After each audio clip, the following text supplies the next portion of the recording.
পাকিস্তানের পর এবার বাংলাদেশে পানি বন্ধের হুমকি এলো ভারত থেকে। নরেন্দ্র মোদীর দল ক্ষমতাসীন বিজেপির সংসদ সদস্য নিশিকান্ত দুবে বাংলাদেশ সম্পর্কে শিষ্টাচার বহির্ভূত এবং ঔদ্ধত্যপূর্ণ মন্তব্য করেছেন। এ সময় বাংলাদেশ সরকারের প্রধান উপদেষ্টা ডক্টর মোহাম্মদ ইউনূসকে নিয়েও তির্যক মন্তব্য করতে ছাড়েননি নিশিকান্ত।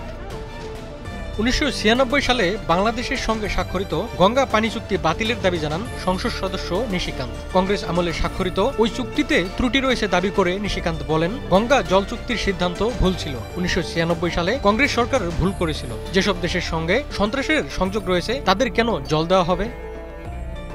বাংলাদেশের সঙ্গে পানি বিনিময় নিয়ে ভারতের রাজনীতিকরা বিভিন্ন সময় নানা বিরূপ মন্তব্য করে আসছেন। বিহারের মুখ্যমন্ত্রী নীতিশ কুমার বারবার বলে আসছেন বাংলাদেশকে ভারতের পানি দেওয়া উচিত নয়। পশ্চিমবঙ্গের মুখ্যমন্ত্রী মমতা বন্দ্যোপাধ্যায়ের বিরোধিতায় হচ্ছে না বহুল আকাঙ্ক্ষিত তিস্তা চুক্তি। আসামের মুখ্যমন্ত্রী হিমন্ত বিশ্ব শর্মা তো বাংলাদেশে ব্রহ্মপুত্রের পানি প্রবাহের ঘোর বিরোধী। এবার এ তালিকায় যুক্ত হলেন বিজেপির সংসদ সদস্য নিশিকান্ত দুবে। তিনি বলেছেন, সন্ত্রাসকে সমর্থন বন্ধ না করা পর্যন্ত বাংলাদেশের সঙ্গে পানি ভাগ করে নেওয়া উচিত নয়। পাকিস্তান এবং বাংলাদেশের সঙ্গে ভারতের সীমান্ত নিরাপত্তা নিয়ে উদ্বেগ প্রকাশ করেন নিশিকান্ত। তার অভিযোগ, বাংলাদেশের সঙ্গে লস্করি তৈবা যোগাযোগ রেখে চলছে। সন্ত্রাসবাদীদের অনুপ্রবেশ রুখতে হলে সীমান্তের নিরাপত্তা বাড়াতে হবে। সামাজিক যোগাযোগ মাধ্যমেও বাংলাদেশকে একহাত নেন নিশিকান্ত। নিজের এক্স হ্যান্ডেলে লেখেন, বাংলাদেশিরা বড্ড ছটফট করছে, ওদের গঙ্গার জল বন্ধ করে দেওয়ার সময় এসেছে। ভারতের দেওয়া পানি পান করে বাঁচবে আর গুণগান করবে পাকিস্তানের।